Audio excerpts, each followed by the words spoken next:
Clarissa Agustina Marsalina. Saya dari Prodi Manajemen Universitas Negeri Medan dengan NIM 720-321-0026. Nah, sekarang saya ingin menjelaskan mengenai sejarah perkembangan komputer. Check this out.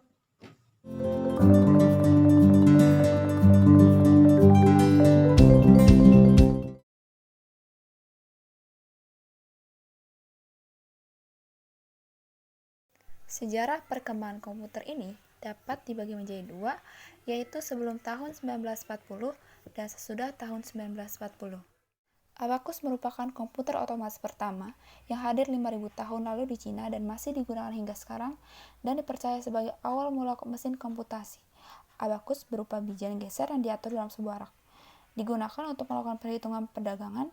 Seiring dengan hadirnya kertas dan alat tulis-menulis di Eropa, abacus mulai kurang populer. Abacus sering dikenal juga dengan sempoa. Pada tahun 1642, Blaise Pascal yang baru berumur 19 tahun menemukan apa yang disebut kalkulator roda numerik atau numerical wheel calculator untuk membantu ayahnya melakukan perhitungan pajak. Kotak persegi kuningan dinamakan Pascaline, menggunakan 8 roda putar bergerigi untuk menjumlahkan bilangan hingga 8 digit. Alat ini merupakan penghitung berbasis 10 atau desimal. Kelemahan alat ini hanya terbatas pada penjumlahan saja. Tahun 1694, seorang filsuf dan matematikawan Jerman, Gottfried Wilhelm von Leibniz, memperbaiki Pascaline dengan mempelajari gambarnya hingga mesin itu dapat melakukan perkalian. Charles Xavier kemudian menemukan alat yang disebut arithmeter yang dapat melakukan 4 operasi matematika dasar, yaitu penjumlahan, pengurangan, perkalian, hingga pembagian. Alat ini populer dan digunakan hingga Perang Dunia. Awal mula komputer sebenarnya dibentuk oleh seorang profesor matematika Inggris, Charles Babbage, di tahun 1822. Dia memperhatikan kesesuaian antara mesin mekanik dan matematika. Mesin mekanik sangat baik dalam mengerjakan tugas yang sama berulang kali tanpa kesalahan, sedangkan matematika membutuhkan repetisi sederhana dari suatu langkah-langkah tertentu. Ia mengusulkan suatu mesin untuk melakukan perhitungan persamaan diferensial. Mesin tersebut dinamakan mesin diferensial atau differential engine. Dengan menggunakan tenaga uap, mesin tersebut dapat menyimpan program dan dapat melakukan kalkulasi serta mencetak hasilnya secara otomatis.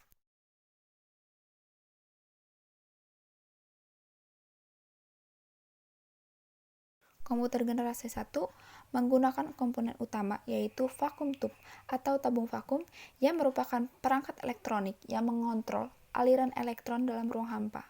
Ini digunakan sebagai saklar, penguat, atau tampilan layar di banyak radio model lama, televisi, komputer, dan lain sebagainya. Bahasa mesin yang digunakan yaitu bahasa pemrograman tingkat rendah yang terdiri dari kumpulan digit biner yang dapat dibaca dan dipahami hanya oleh komputer.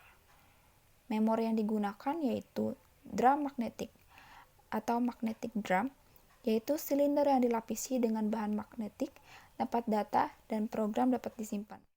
Contoh komputer generasi 1 yaitu ENIAC, UNIVAC 1, IBM 650, dan IBM 701.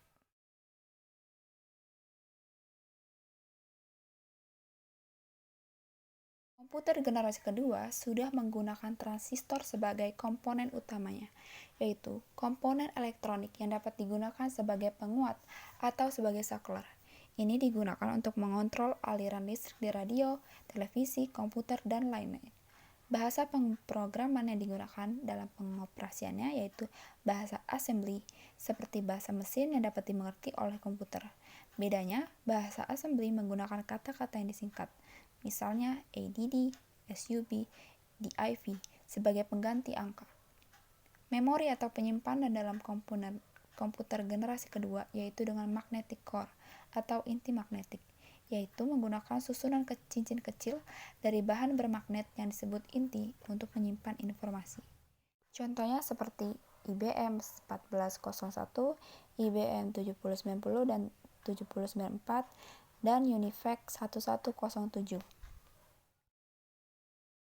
Komputer generasi ketiga menggunakan komponen utama yaitu integrated circuit atau sirkuit terpadu atau IC, sirkuit elektronik kecil yang dicetak pada sebuah chip.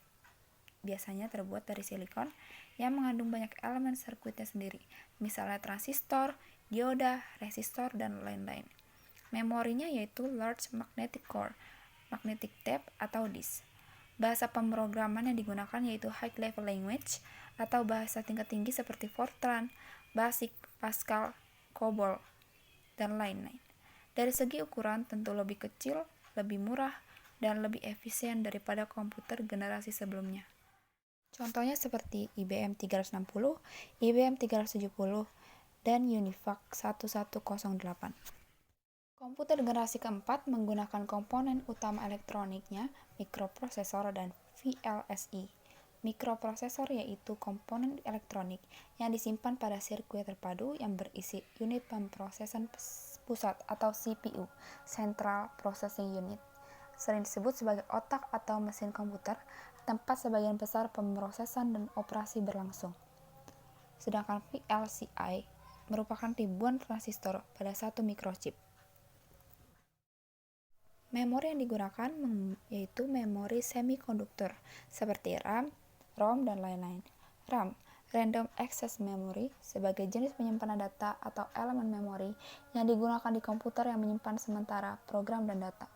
ROM, Read-Only Memory, jenis penyimpanan data yang digunakan di komputer yang menyimpan data dan program secara permanen. Bahasa pemrograman yang digunakan yaitu bahasa tingkat tinggi seperti Python, C++, Java, JavaScript, Rust, Kotlin. Bahasa pemrograman yang dipakai ini merupakan campuran bahasa generasi ketiga dan keempat. Ukuran tentu lebih kecil, lebih murah, dan lebih efisien daripada komputer generasi ketiga. Contohnya seperti IBM, Star 1000, Apple II, dan Apple Macintosh. Komputer generasi kelima menggunakan kecerdasan buatan atau Artificial Intelligence (AI) sebagai komponen utamanya, yaitu bidang ilmu komputer yang berhubungan dengan simulasi dan penciptaan mesin cerdas atau berperilaku cerdas di komputer. Mereka berpikir, belajar, bekerja, dan bereaksi seperti manusia. Contohnya adalah robot. Ciri komputer generasi kelima yaitu menggunakan komponen elektronik utamanya yaitu Artificial Intelligence atau kecerdasan buatan, menggunakan Ultra Large Scale Integration atau ULSI, dan metode pemrosesan paralel. ULSI atau Ultra Large Scale Integration memiliki jutaan transistor dalam satu mikrochip, sementara metode pemrosesan paralel menggunakan 2 atau lebih mikroprosesor untuk menjalankan tugas secara bersamaan. Bahasa yang diterapkan untuk menggunakan komputer ini yaitu dengan bahasa alami, yaitu bahasa manusia. Contohnya dapat kita lihat seperti fitur yang telah diterapkan dalam produk Apple dengan Siri dan Amazon dengan Alexa.